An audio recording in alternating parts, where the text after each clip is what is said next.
Yan.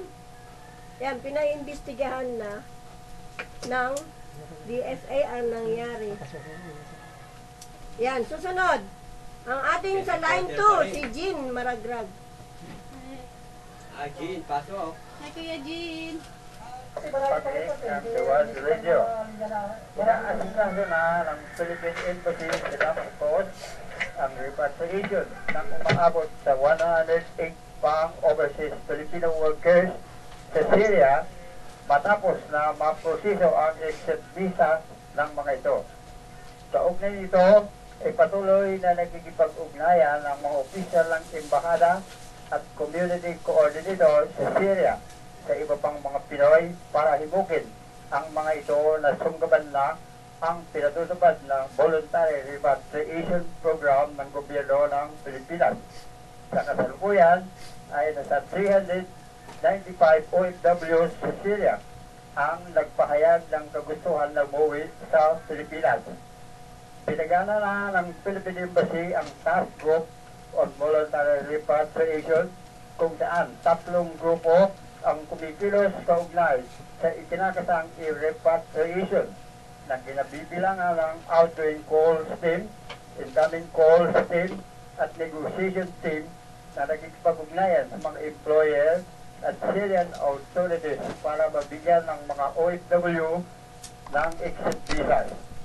Mag-uwilita na nitong Webes, Agosto 25, ay dumating na ang unang batch mula sa Syria na binubuo ng 12 Pinoy. Samantala, ang balitang ito ay hatid sa inyo ng Pearl C, the Vitamin D Yogurt Trust. Mula dito sa lungsod ng Pasay, ako si Jean Maragrag, nag-uulat para sa boses ng Bayaning Pinoy dito sa The World Radio Nationwide. Thank you, Jean. Thank you. Kumusta na dyan, Jean?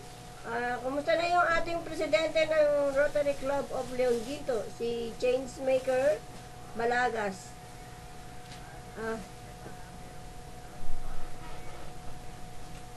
Family Day Yes? sa Fort Bonifacio, pero nakasila dahil sa masamang panahon. Okay, Jean. Sige, maraming salamat sa iyo. Sabi mo, kumusta na lang kay Changemaker Balagas. Yan.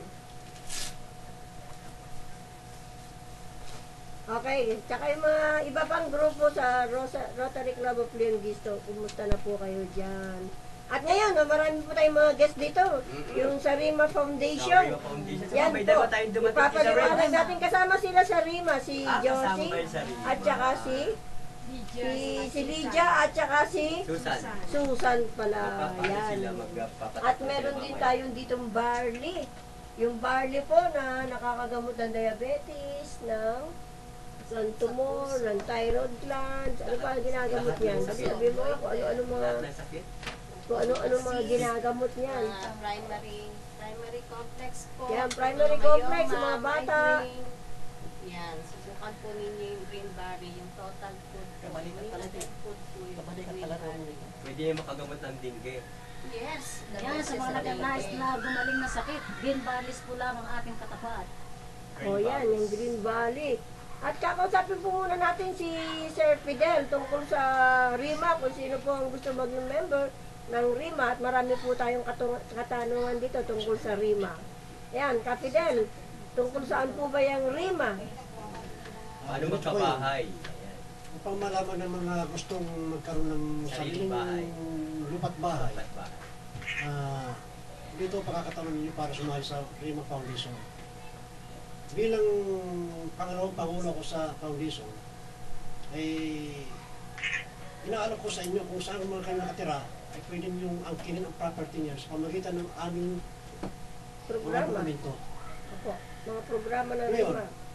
kung talagang kayo ay naniniwala na kayo ay mapapasa inyo yung property niya, meron kaming opisina, pwede kayo pumunta sa amin. At pwede kayong dali sa opisina para paliwanag sa inyo paano ang lakaran. Wala ko kayong babayaran kundi membership lang. So ang RIMA Foundation, ito yung nangaakit sa mga taong mga maralita. Dahil sa inaapi tayo sa mga mayaman mga tao, mga mayaman dito sa mga kapaligiran ng inyong tinitirahan, inaangkin nilang property niyan sapagkat alam nila na hindi kayo may-ari.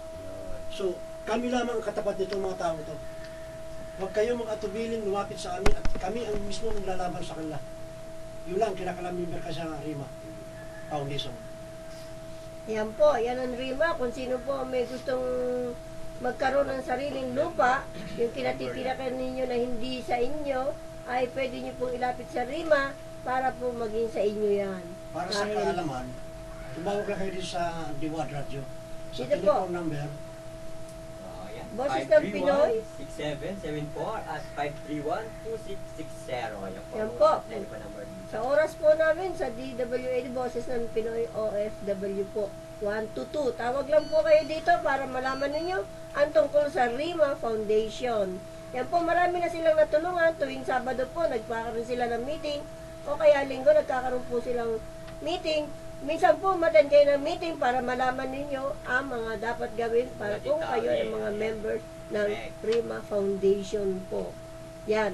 Yan si Mr. Fidel. Yan, siya po ang Vice President ng RIMA. Pero nagtatanong po dito, Sir Fidel, meron daw mga 25 years na raw po silang nakatira doon sa kinatitirikan nila. Pwede po bang ilapit sa inyo yan, sir? ay anong problema nila doon?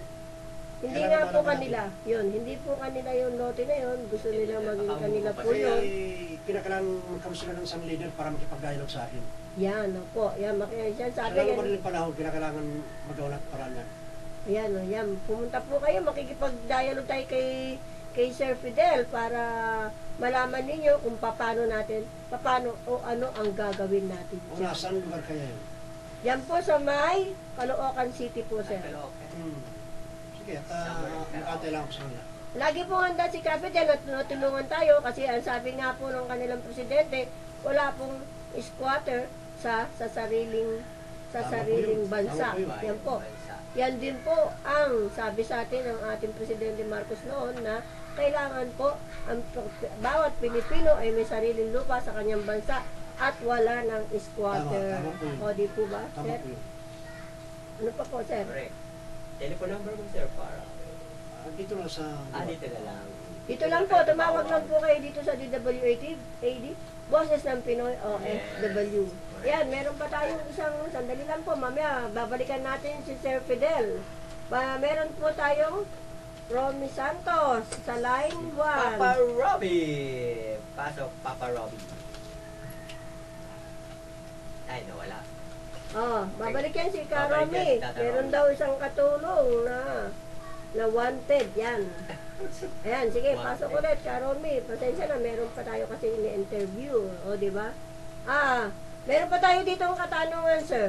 Meron daw ditong, paano po natin malalaman na itong ating tinatatayuan ay government property o private property? Malalaman nila kagad yan dahil una-una may pupuntang tao sa kanila kung saan galing mga tao nito. Opo, opo. Kung halimbawa sabihin ng Katulad government po. property, pero yung government property niyan, hindi ko pwedeng angkinin kaagad yan. Aalamin mo natin kung ang property nito, ano ang dokumento may hawak sila. Dahil ang property niyan ay sakop natin yun eh. Opo. Kailangan malaman natin kung ano yung dokumento hawak ng taong yan, lumalapit sa kanila. Kasi may nagpapanggap na government, pero may interesado sa likod yun. Ayun, yung pala, hindi sa gobyerno Hindi yun. sa gobyerno. Kaya kung meron kayong problemang ganyan po, ay yung nag-text po dito, ay, subukan niyo pong lumapit dito, pumunta po dito, miski sa Sabado, para makipag-alam kay Sa office. Sir Fidel. Opo. Ayan, Sir Fidel, kami po ay nakatira sa tabing, creek ba yun? Yung, Creek. Sa Craig, oo. Opo. Sa tabi naman yan. Sabi government property daw ito, pinaalis na po kami. Pwede po yan, Kapidel, pwede Sa po mga lumapit creek sa inyo. talaga, obligahan mo alisin talaga yan dahil mga napakadelikado yan. Kapag talaga ng gobyerno na ayusin yung creek niya para walang madisgrasya. Nasa tabi po sila. Sabi ko, mga 3 meters away from the ilog, ay kailangan po, ay wala sila dyan. Delikado. Lumipat sila sa bakante Huwag na kayo umasa na at doon na mapapasa sila inyo yan. tayo at lumapit na sa amin. Oh, yan. Kung gusto nyo, talaga pong bawal yan, nakatira sa tabi ng ilog, yung ano yan, yung kalyina. Delikado kasi yan eh. Yan po delikado, kaya Dapat kung hindi natatagal sa mga ganyan eh. kung gusto niyo pong magkaroon ng sarili, ay pumunta lang po kayo sa Rima Foundation. Wala kayong gagawin kundi maging member ng Rima Foundation. Yan. Yan, meron pa po tayong ano dito, texter. Nandito raw sila sa Caloocan, meron doon nagki-claim na kanila daw po yung lote na tinitirikan namin. Ano po masasabi niyo, sir? Sa Kung may nila mga Caloocan. dokumento nung nag-claim, para makita natin, susundin natin yung aming dokumento kung sila ay pumatong. Opo, Nakitira yan. lang doon. Kung maaari, pumunta po kayo dito para malaman ninyo kung ano po, anong kalagayan ng inyong lote dyan sa inyong lugar. Kay, ang pangalan nito, si Andy. Andy po. Andy Nakalawakan po. yan. Bago kasi tita, bago ang lahat kasi, bago namin tulungan yung mga ganun, kailangan magpamember muna sila. Kasi lumalabas silang beneficiary ng property niyan. Yun ang kahulugan kung bakit nagpapamember muna sa amin.